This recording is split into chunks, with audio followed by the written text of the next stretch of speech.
নজর রাখবো পরবর্তী সংবাদে।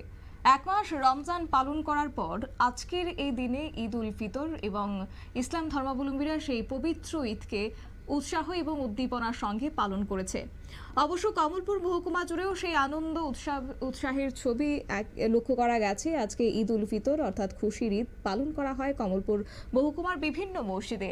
সকাল ৮টা থেকে ৮:৩০টার মধ্যে কমলপুর মহকুমার বিভিন্ন মসজিদে নামাজ আদায় করা হয়। নামাজ আদায় করার পর একে অপরের সঙ্গে আলিঙ্গনের মাধ্যমে মিলিত হয়ে খুশির ঈদ পালন করেন। কমলপুর মহকুমার সবথেকে বড় মসজিদ মোহনপুর জামে মসজিদে সবথেকে বেশি নামাজ আদায় করার জন্য মিলিত হয় সংখ্যালঘু মুসলিম ভাইয়েরা। এই মসজিদে সবাই মিলিত হয়ে একসাথে নামাজ আদায় করেন এবং নামাজ আদায়ের পর জামে মসজিদের ইমাম অবসরপ্রাপ্ত শিক্ষক মোহাম্মদ আলমাস মিয়া তিনি বলেছেন যে আমরা এক মাস রমজান পালন করার পর আজ ঈদ উল ফিতর পালন করি। আজ ছোট বড় সবাই একসাথে নামাজ আদায় করি আর এই ঈদ থেকে সমস্ত ত্রিপুরাবাসীকে বার্তা দিতে চাই আমরা সবাই মিলে শান্তি সম্প্রীতি অক্ষুণ্ণ রাখবো। শুনুন তাহলে তাদের বক্তব্য। বিস্তারিত আলোচনা হয়েছে। আল্লাহ আমাদের কবুল করুন। আমরা ঈদের থেকে আমরা এই বার্তা দিতে চাই আমাদের রাজ্যের আমাদের পাশের যারা অন্যান্য মানুষ আছেন, অন্যান্য সম্প্রদায়ের মানুষ আছেন, আমরা সবাই মিলে মিশে একসাথে শান্তি সম্প্রীতি সৌহার্দ্যপূর্ণ আমরা অক্ষুণ্ণ রাখবো। আমরা বিশেষ করে ফিলিস্তিনের মধ্যে যে নারী শিশুর উপরে যে আক্রমণ হইতেছে আমরা এর তীব্র নিন্দা জানাই।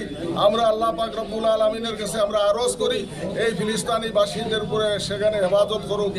আমাদের এই নিরীহ মানুষের উপর যে রক্তপাত হইতেছে এটা বরদাস্ত করে এবং বিশ্ব শান্তি যাতে হয় সবাই যেন এগিয়ে আসে।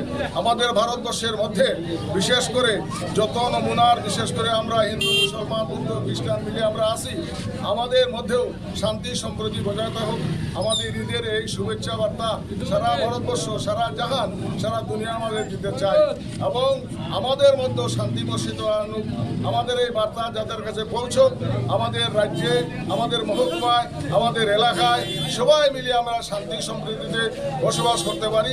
আমাদের মধ্যে আল্লাহ পাক রব্বুল আলামিন শান্তি রূপ সবাইকে পরিশেষে আবারও সালাম জানিয়ে আমার সংক্ষিপ্ত আলোচনা শেষ করলাম। আসসালামু আলাইকুম। আপনারা শুনলেন জামে মসজিদের ইমাম অর্থাৎ অবসরপ্রাপ্ত শিক্ষক মোহাম্মদ আলমাস মিয়া ওনার বক্তব্য এবং তিনি এও বলেছেন যে আমরা বিশ্বের শান্তি কামনা করি, বিভিন্ন দেশের মধ্যে নারী পুরুষের উপর যে নির্যাতন হচ্ছে এর তীব্র নিন্দা করি। ভারতবর্ষে হিন্দু মুসলিম সহ বিভিন্ন জাতি সম্প্রদায়ের মধ্যে শান্তি সম্প্রীতি বজায় থাকুক এবং যারা কমলপুরে আছে তারা প্রত্যেকেই যেন শান্তি সম্প্রীতি অক্ষুণ্ণ থাকে সেই কামনায় তারা আজকে এই ঈদের নামাজ আদায়ের মাধ্যমে করেছেন।